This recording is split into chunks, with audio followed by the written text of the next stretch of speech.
ኢትዮጵያ ስለመጣው አገሬ ስለገባው ማለት ነው። ከሄሉ ጋር ደግሞ ያለውንም ነገር አላቅም ደስ ይላታል ብዬ አስባለሁ።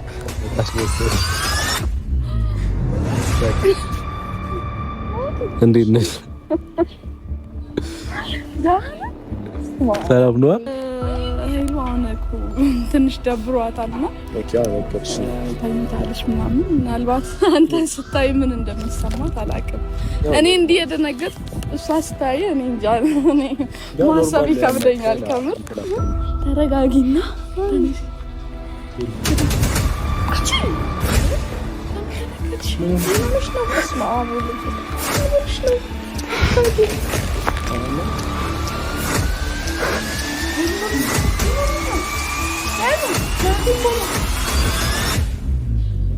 አሞሽ ሰምቼ እኮ ልጠይቅሽ ብዬሽ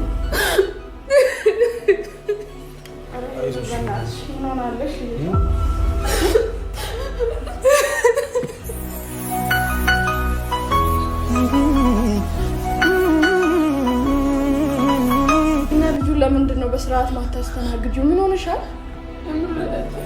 እኔ በነገራችን ላይ ቤተሰብ ከዚህ በላይ ማየት አልችልም። በብላክ ያረኩትም ፊቴን እንዳታይ ስለፈለግኩ ነው። ቪዲዮውን አልቅሼ ነው አይቼ የጨረስኩት። ወይኔ ራሴን አረጋግቼ ነበር በነገራችን ላይ ወደ እናንተ የመጣሁት ማለት ነው። ሰላም ሰላም፣ እንዴት ናችሁ? ውድና የተከበራችሁ በመላው ዓለም የምትገኙ ኢትዮጵያውያን እንዲሁም ኤርትራውያን ዛሬ በነገራችን ላይ ያው ታውቃላችሁ መምጣት ካቆምኩኝ ቆይቻለሁ። በቪዲዮ ዝም ብዬ ያገኙትን ነገር ነበር ፖስትበት። በቃ እንደዚህ አይነት ነገሮችን ላለመስራት ራሴን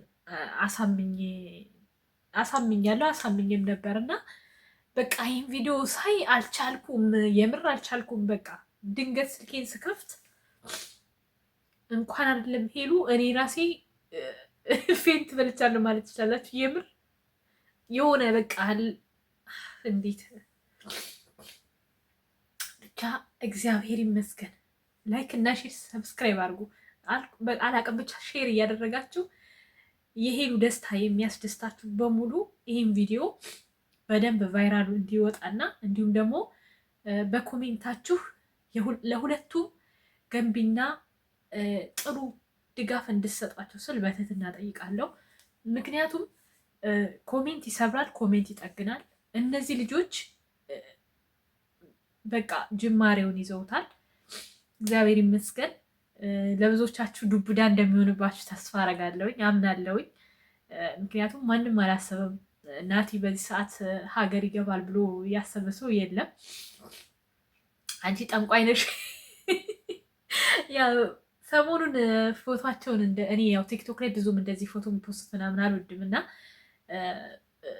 ፎቶ ፖስት በጣም ብዙዎቻችሁ በውስጥ እየመጣችሁ እየጠየቃችሁ ነበር። ምንም ላላልኳችሁ ይቅርታ።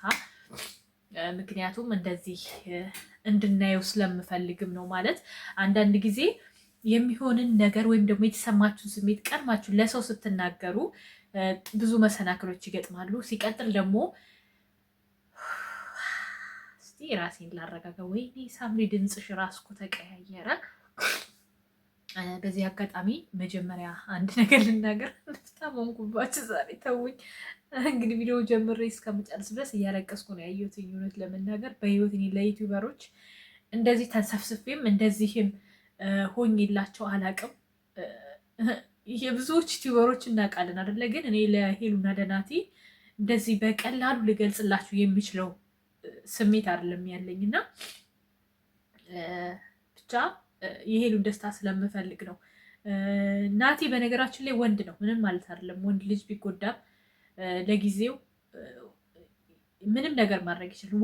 ሴት ልጅ ግን ልቧ ከተሰበረ ወይ አንዴ ካፈቀረች ሌላ ሰው በህይወቷ ሚሊዮን ሰው ሊመጣ ይችላል፣ እውነቱን ስነግራችሁ ማለት ነው። ግን ያን ሰው መርሳት አትችልም፣ ልብ ይሰብራል። እና ሄሉን በጣም በቃ እሷም ስጠፋ እኔም ደብሮኝም ብዙ ነገሮች ነበሩ እና በዚህ አጋጣሚ በውስጥም በውጭም በየቀኑ እየደወላችሁ የምር ጥሩ ስሜት ላይ እንዳልሆንኩኝ ተረድታችሁ ሳምሪ እያላችሁ በቃ ውጥር አድርጋችሁ ደህንነቴ ስትጠይቁ በቀን በቀን ለዋላችሁ ለከረማችሁ ሁሉ እግዚአብሔር ያክብርልኝ። ምንም ቃል የለኝም ለእናንተ ማለት ሰውን ዩቲዩብ፣ ቲክቶክ የሆነ ሚዲያ ሊያገናኙ ይችላል፣ ግን ደግሞ የማይለያይ ወዳጅ ታፈሩበታላችሁ። እናንተ ስትደሰቱ የሚደሰት እናንተ ስታለቅሱ የሚያለቅስ በቃ ሀዘናችሁም ደስታችሁም የሚሰማው ሰው ታፈሩበታላችሁ። ዩቲዩብን የምወደው ለዛ ነው። እኔ የሆነ ሀብታም ሆኝበት ስግብግብ የሚያደርግ ነገር አግኝቼበትም አላቅም። እስካሁን የሚያገኙት ነገር የለም። እኔ ዩቲዩብን የምሰራው አሁንም ቢሆን በቃ ያገኘኋቸውን ቤተሰቦቼ ለእኔ የሚጨነቁ ስጠፋ የሚጠይቁኝ በጣም ብዙ ሰዎችን ስላፈራሁበት እነሱን ላለመርሳት ነው። ኢቨን በአሁኑ በቃ ይሄን ቻናል ልሸጠው ወስኜ ነበረ። ቸግሮኝ ወይ የሆነ ውጤታማ ብር አገኝበታለሁ ያተርፈኛል ብዬ አይደለም፣ ግን በቃ አንዳንዴ ተስፋ በህይወታችሁ ብዙ ነገሮች ሲገጥሟችሁ የሚያስጠላችሁ ነገር ምናምን ይኖራል አይደለ?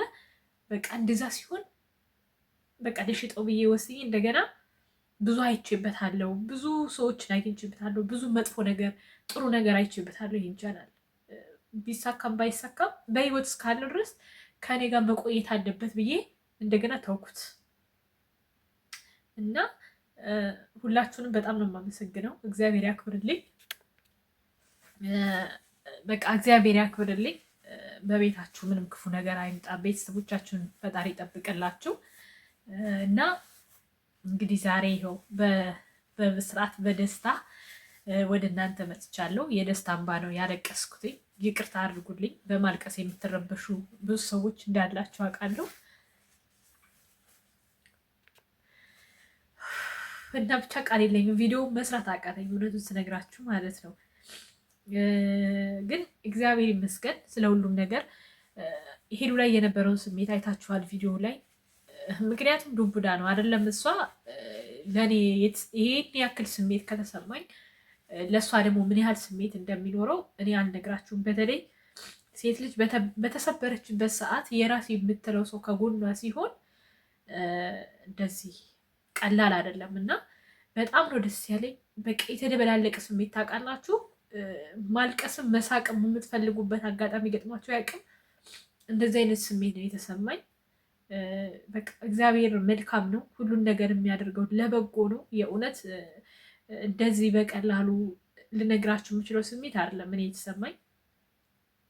በተለይ ደግሞ በጣም ብዙ ልጆች በውስጥም በውጭም ባክሽን ሳምሪ እነዚህ ልጆች ታስታርቂልን ማለት የሆነ የምር እንደ ሽማግሌ ቆጥራችሁኝ በምሰራው ቪዲዮ ሁሉ የሆነ ስሜቴ የኔ ስሜትም ገብቷችሁ ማድረግ ትችላላችሁ ብላችሁ አስባችሁ በቃ በጣም ስጠይቁኝ የነበራችሁ በጣም የምትወዷቸው የምር ሄሉና ናቲን ከልባችሁ የምትወዷቸው የቆያችሁ ከኔ እኩል አብራችኋቸው የተጓዛቸው ክፉንም ደጉንም ከመጀመሪያው ጀምሮ ያሳለፋችሁ በጣም ብዙዎች አላችሁ እና ስለነሱ በሰራው ቁጥር የምትደሰቱ በቃ ብቻ እንኳን ደስ ያላችሁ ማለት እወዳለሁ።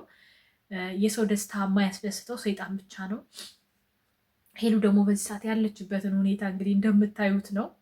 ጠፍታም ከርማ ስትመጣ የነበረች ያለችበት ሁኔታ እንዳያችሁት ነው እና በዚህ ሰዓት ከፈጣሪ በታች ከቤተሰቦቿ ውጪ በቃ የምታውቀው ሰው ያስፈልጋት ነበር። ብዙ ያሳለፈችበት ሰው ያስፈልጋት ነበር። በቃ ናቲ ደግሞ ይህን እንደሚያደርገው እርግጠኛ ነበርኩኝ። ከሰሞኑ የምናይበት ነገር ያው የተረዳችሁ ካላችሁ ከፊቱ ላይ ከሚለቃቸው ሙዚቃዎች ምናምን በቃ እኔ ከስር ትኩ እያልኩኝ ነበር።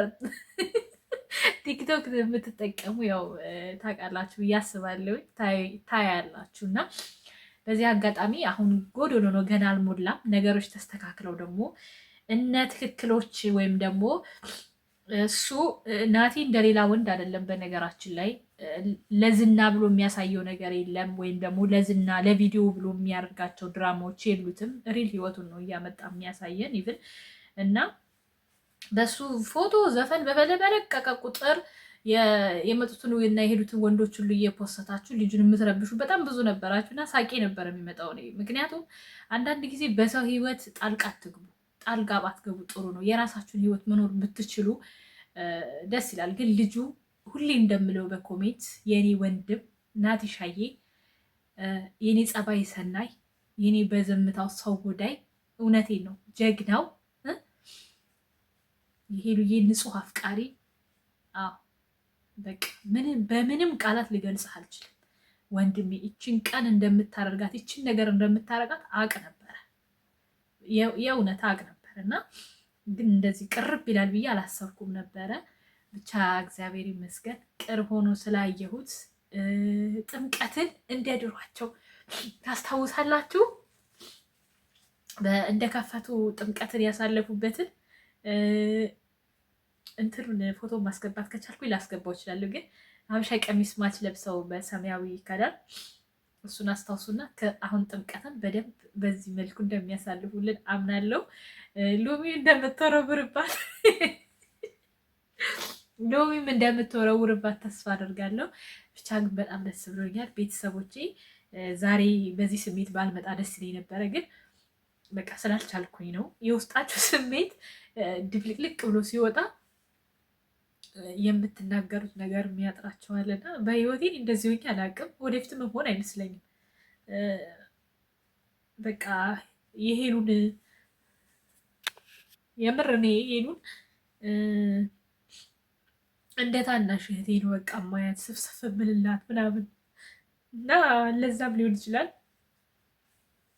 አይ ሳምሪ ተጃጃለች እንደምትሉኝ ያውቃለሁኝ፣ ግን ስሜቴን የምትረዱኝም ትኖራላችሁ። እኔ በህይወቴ ዛሬም ነገም ደግሞ አለው እንደነሱ ስሜቴ ተጨንቆ በተጣሉ ምናምን ያው ብዙዎቹ የድራማ አለም ስለሚኖሩ በመጣላታቸውም አልከፋም አልደሰትም፣ እንደዚህ ተጨንቄ የምትላለን። ግን የነሄሉ ሪል ጸብም ሪል ያሳለፏቸውም ነገሮች ወዜ ነበራቸው ስለነበሩ ሊረሱ የሚችሉ ነገሮች አልነበሩም። እግዚአብሔር ይመስገን። እግዚአብሔር ታሪክ ይቀይራል። ቪዲዮ እንዳይረዝምባችሁ ቤተሰቦቼ በድጋሚ ቪዲዮ ላይክ፣ ሼር፣ ሰብስክራይብ እያደረጋችሁ ለወዳጅ ዘመድ እያደረሳችሁ ይህን ቪዲዮ ቫይራል አውጡልኝ፣ ደስታዬን ተካፈሉኝ። ወዳችኋለሁ። መልካም ጊዜ። በጥምቀት በአዲስ ነገር እንገናኛለን። ቻው ቻው።